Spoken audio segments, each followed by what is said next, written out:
En fait, depuis le départ de Barcelone, on a eu quasiment presque une journée et demie avec des temps vachement orageux et assez difficiles à prévoir, parce qu'il y avait des gros nuages dans le ciel bien gris avec des éclairs de partout et des fois du vent jusqu'à 30 nœuds et puis des fois pas de vent du tout. C'était un peu, pas la loterie, mais ouais, c'était pas toujours très simple. On a d'ailleurs raté quelques transitions.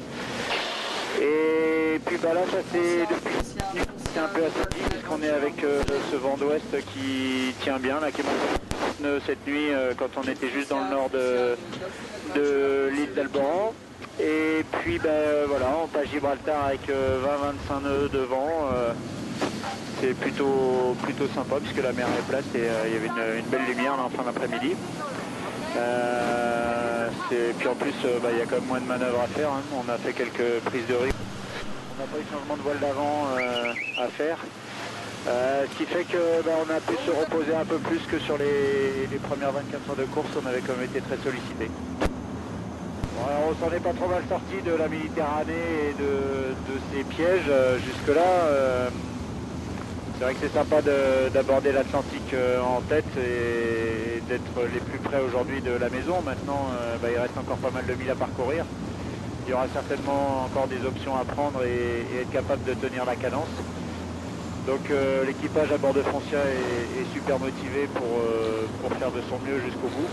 Et puis, écoute, ouais, c'est sûr que l'Atlantique est un terrain de jeu qu'on connaît un peu mieux. Mais parfois, justement, il faut se méfier de croire qu'on connaît trop bien son jardin. Pour le moment, on n'a pas regardé encore la météo au-delà du Portugal. On se concentre déjà sur la sortie de Gibraltar jusqu'au Cap Saint-Vincent, qui va pas déjà être très simple. Et puis quand on y arrivera un peu avant Saint-Vincent, on regardera la partie de parcours ultérieure.